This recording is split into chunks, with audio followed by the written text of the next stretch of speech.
তো যারা 2024 সালে উচ্চ মাধ্যমিক দর্শন পরীক্ষা দেবে তাদের জন্য আমি এখন যে ক্লাসটা করাচ্ছি সেটা ভীষণ গুরুত্বপূর্ণ, ভীষণ গুরুত্বপূর্ণ। তো প্লিজ এই ক্লাসটা কেউ মিস করবে না।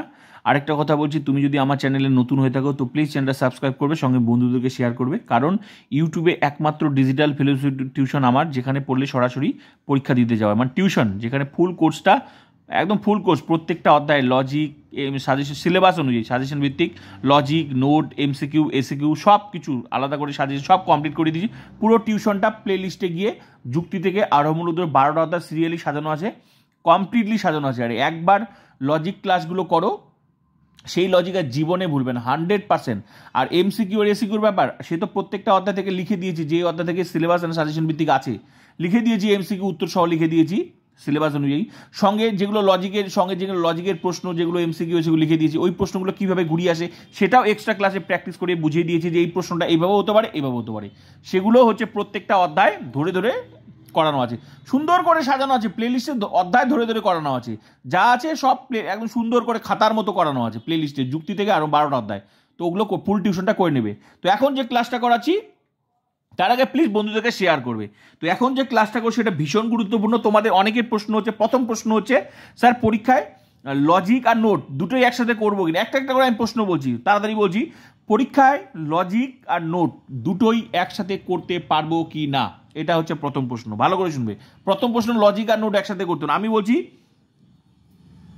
প্রথম প্রশ্নে লজিক আর নোট করতে পারবে কি না, তার আগে আমি তোমাদের দেখাচ্ছি। এটা 2023 সালের প্রশ্ন, ঠিক আছে?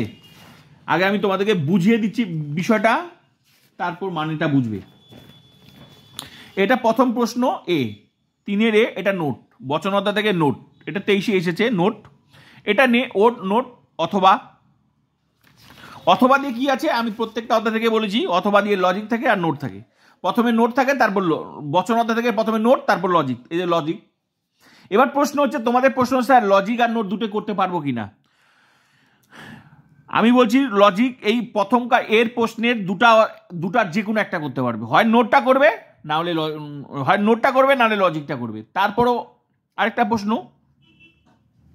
তা ক্লিয়ার হয়ে গেল, এই উত্তর ক্লিয়ার হয়ে গেল। এই প্রশ্নের ক্ষেত্রে লজিকটা করো না হলে নোটটা করো। 2 নম্বর প্রশ্ন, অনেকে কি আছে যে স্যার ওইটার কিছুটা অংশ লিখলাম, এটার কিছুটা অংশ লিখলাম, নাম্বার কোনটার দিবে। তো প্রথমকার এর প্রশ্নের ক্ষেত্রে তুমি মনে করো লিখেছো, ভুল টুল লিখেছো, লিখে তুমি টোটাল 8-এর মধ্যে 4 পেলে, আর এটাও লিখেছো, এটার মধ্যে তুমি 8 পেলে, তাহলে তোমাকে 4 দিবে না, যেটাতে বেশি পেয়েছো সেই নাম্বারটাই ধরবে। ক্লিয়ার হয়ে গেল? 4 পেয়েছো, এর দুটা লিখতে পারো, কিন্তু তোমার নাম্বার কিন্তু আলটিমেটলি এটাই দিবে, মানে যেটাতে বেশি নাম্বার পেয়েছো সেটা দিবে। ক্লিয়ার হয়ে গেল 2 নাম্বারটা। 3 নাম্বার প্রশ্ন হচ্ছে, ওইখানেও এটাতেও ভুল করেছো, নোটটাতেও ভুল করেছো, এখানেও ভুল করেছো, ওইখানেও ভুল করেছো, এখানেও ভুল করেছো, ঠিক আছে? এবার তোমার কি নাম্বার কোনটা দিবে? কোনোটাতেই নাম্বার পাবে না। এখানেও ভুল 0, ওখানেও ভুল 0। এর ফলে কি হলো, দুইটাতে করতে গিয়ে ভুল কি হলো, এক্সামিনার যে হলো সে এক্সামিনার মাথায় ঢুকে গেল এই স্টুডেন্টটা ভালো না, কারণ এ শুরুতেই হচ্ছে ভুল উত্তর লিখে দিয়েছে, যা তা উত্তর লিখে দিয়েছে। ক্লিয়ার হয়ে গেল? তাহলে তোমার সম্পর্কে এক্সামিনার বুঝে গেল তুমি স্টুডেন্টটা ভালো না। তাহলে কি করবো স্যার, তুমি এই যে বড় প্রশ্নে যখন 8 মার্কে যখন উত্তর লিখবে, যেগুলো তুমি পারবে আগে তুমি সেই উত্তরগুলো করবে। ক্লিয়ার হয়ে গেল? তাহলে কি হলো, এক্সামিনার বুঝলো যে এই ছাত্র বা ছাত্রী স্টুডেন্টটা ভালো, খুব ভালো পড়াশোনা করেছে। ক্লিয়ার হয়ে গেল? তা আরেকটা কি বললাম, তাহলে হয় লজিকটা করবে না হলে নোটটা করবে একের। এবার 2 নাম্বার প্রশ্ন, অনেকের প্রশ্ন লজিক আর নোট করবে, এই বিষয়টা বুঝতে পারছে না। মানে এক্ষেত্রে এই 1-এর 3-এর এর লজিকটা করতে পারো, কিন্তু বির প্রশ্নের ক্ষেত্রে তুমি নোটটা করতে পারো। তাই বলে এমন না যে এখানে লজিকটা করছি মানে বির প্রশ্নের ক্ষেত্রেও আমাকে লজিক করতে হবে, সেটা না কিন্তু। মানে এ নাম্বারের প্রশ্নে তুমি লজিকটা করছো, তার মানে এমন নয় যে এখানে বি নাম্বার প্রশ্নের লজিকটা না পারো তাও তোমাকে এটা করতে হবে। বির প্রশ্নের ক্ষেত্রে তুমি নোটটা করতে পারো। তো পার্থক্যটা বোঝা গেল? এর প্রশ্নের ক্ষেত্রে নোটটা না লজিকটা, এই প্রশ্নের ক্ষেত্রে অপশন আছে, কিন্তু এই প্রশ্নের ক্ষেত্রে অপশন নাই। এর ক্ষেত্রে তুমি এর প্রশ্নের ক্ষেত্রে লজিকই করো আর নোট করে যাই করো না কেন, এখানে যদি তুমি লজিকটা করো এর প্রশ্নের ক্ষেত্রে, এর অথবাটার লজিকটা করো, তো বি প্রশ্নের ক্ষেত্রে তুমি নোটটাও লিখতে পারো। বোঝা গেল? তাহলে এখানে লজিক করতে পারো, এখানে নোটও করতে পারো, কিন্তু একই প্রশ্নে লজিক আর নোট দুটো করা যাবে না। ক্লিয়ার হয়ে গেল? তারপর আরেকটা কি তোমরা অনেকে ভুল করো কি, যে লজিকটা যেমন এই প্রশ্নটা বচনটা তোমরা মুখস্থ করে গেছো, পরীক্ষায় আসে নাই, পরীক্ষায় অন্য এসেছে, তোমরা ওই মুখস্থ লজিকটা করে দিলে। এর ফলে কি হলো, তুমি ভাবছো স্যার বুঝতে পারবে না, নাম্বার আমাকে দিয়ে দিবে, কারণ আমি তো সঠিক উত্তর করে এসেছি। কিন্তু সঠিক যে উত্তর করেছো সেটা তো তুমি ভুল উত্তর করে এসেছো, সেটা তো তুমি মুখস্থ করে এসেছো। স্যার তো বুঝে যাবে মুখস্থ করে নিয়ে আসছে, না হলে নকল করছে, হয় মুখস্থ করে আসছে না হলে নকল করছে।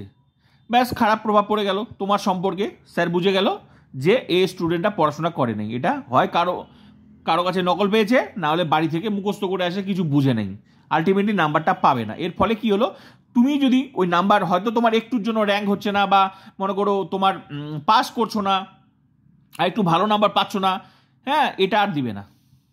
যদি তুমি প্রভাবটা ভালো ফেলতে পারো এক্সামিনারে ভালো লিখে, তাহলে তোমাকে হয়তো ভালো দয়া হয়ে নাম্বারটা একটু বেশিও দিতে পারে। বুঝতে পারলাম? ক্লিয়ার হয়ে গেল? তো এই হলো বিষয়। তাহলে কি করব, যেটা আমি লিখে যেটা মুখস্থ করে আসি সেটা লেখা যাবে না, তুমি এই বচনটা চেষ্টা করো, যেটা এসেছে সেটাই চেষ্টা করো, এতে দয়া হলেও তোমাকে একটু ভুল হলেও নাম্বারটা দিতে পারে। বুঝতে পারলাম? কিন্তু যেটা আসে নাই সেটা লিখতে যাবে না, আরেকটা কথা, তাহলে এটা হয়ে গেল লজিকের ব্যাপারটা। আরেকটা কথা, নোট, যে নোটটা আসে নাই সেই নোটটাও তোমরা লিখতে যাবে না। একটা মুখস্থ করে নোট নিয়ে এসেছো, বা মুখস্থ করেই এসেছো নোটটা, পরীক্ষায় তুমি পারো নাই, ওই কি করছো, ওই নোটটাই লিখে দিয়েছো। এর ফলে কি হলো, স্যার ভাবলো যে স্টুডেন্টটা টিচারকে বোকা ভেবেছে, তুমি বেশি চালাক, খেপে যেতে পারে, নাম্বারটা আরো কম দিয়ে দিতে পারে, নাম্বার তো পাবে না, উল্টা ওই প্রশ্ন থেকে যা নাম্বার পেতে আরো 0 পেয়ে যাবে। এবার প্রশ্নটা যদি তুমি লেখার চেষ্টা করো, বোঝার চেষ্টা করো, উত্তর একটু বানিয়েও লেখার চেষ্টা করো, শুরুবাতটা চেষ্টা করো, তাহলে কিন্তু ওখান থেকে 8 মার্কের মধ্যে উত্তরের মধ্যে কিছু না কিছু তোমাকে নাম্বার দিবেই। তুমি চেষ্টা করেছো বলে তোমাকে এক্সামিনার কিন্তু তোমাকে নাম্বারটা দিল। তো এক্সামিনারকে উল্টাপাল্টা লিখে খেপিয়ে কোনো লাভ নেই। ক্লিয়ার হয়ে গেল? চেষ্টা করলে তোমাকে নাম্বার দিতে বাধ্য, এমনকি তোমাকে পাস করাবেও, দয়ায় পাস করাবেও। যদি তুমি ফেলের স্টুডেন্ট হয়েও থাকো, চেষ্টা করে যাবে, পাস করাবে। কিন্তু ভুল ভাল লিখে মাথাটা খারাপ করো না এক্সামিনারকে। এক্সামিনার তোমাদের অত বোকা নয়, যে এক্সামিনার হয়েছে অত বোকা নয়, ঠিক আছে?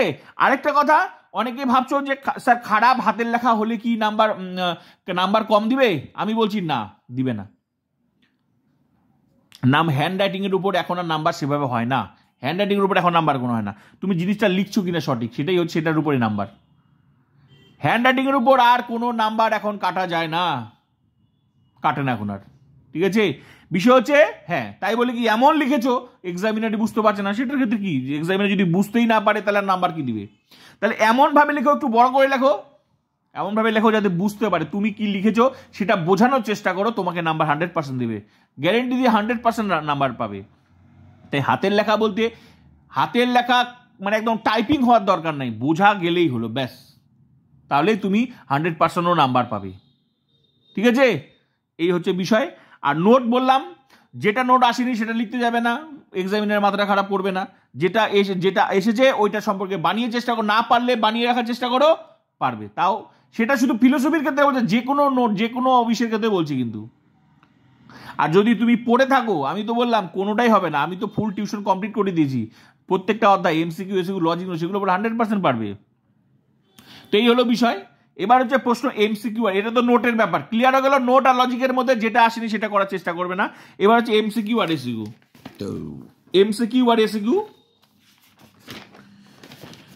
যেমন এই প্রশ্নটা এমসিকিউ, এই যে এমসিকিউ হচ্ছে, এই যে এমসিকিউ 24টা এমসিকিউ থাকবে, যেমন এই যে এর 1, এই যে 1 এর হচ্ছে A B C D, B হচ্ছে, তারপর হচ্ছে 1 এর হচ্ছে 2 এর আছে এ বি সি ডি, 3 এর হচ্ছে, এই যে প্রশ্নগুলো আছে। তো পরীক্ষায় এই যে একের প্রশ্ন, তো পরীক্ষায় হচ্ছে তোমাদের একের প্রশ্নগুলো, এই যে এগুলো একের, হ্যাঁ, তো একের প্রশ্ন হচ্ছে এরকম অপশন দেওয়া থাকবে, ঠিক আছে? অপশন দেওয়া থাকবে।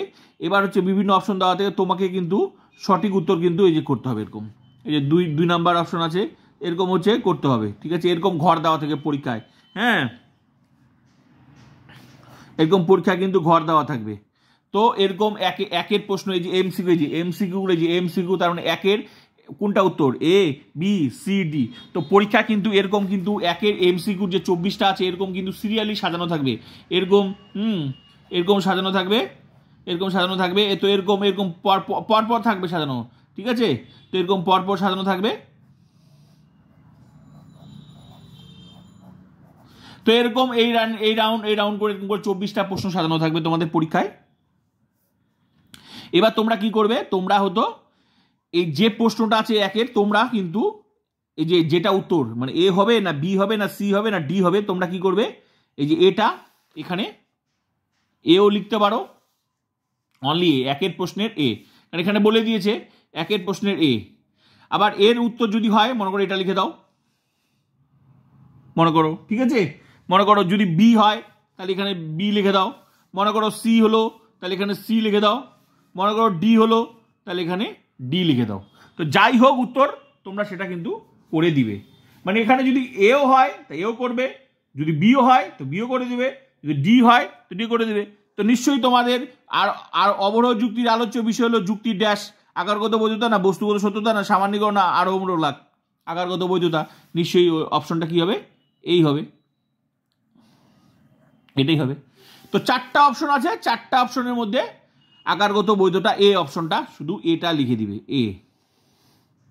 এটা লিখে দিলেই নাম্বার হয়ে যাবে। এ লিখে দিবে হয়ে যাবে, বা এ লিখে আকারগত বৈধতা লিখলেও হয়ে যাবে, কিন্তু অতটা জায়গা থাকে না, শুধু এটা লিখলেই হয়ে যাবে। তারপরে অপশন যেটা হবে, তারপরে প্রশ্ন লোগোস শব্দের অর্থ কি, এই যে লোগোস শব্দটির অর্থ কি, লোগোস শব্দটির অর্থ কি, কি অপশন আছে, অনুমান, বি অপশন আছে চিন্তা, সি সংবেদন, ডি হচ্ছে বচন। তাহলে লোগোস 2 এর অপশন কি, পি আছে চিন্তা, নিশ্চয়ই হচ্ছে এখানে বি লিখে দিবে, বি।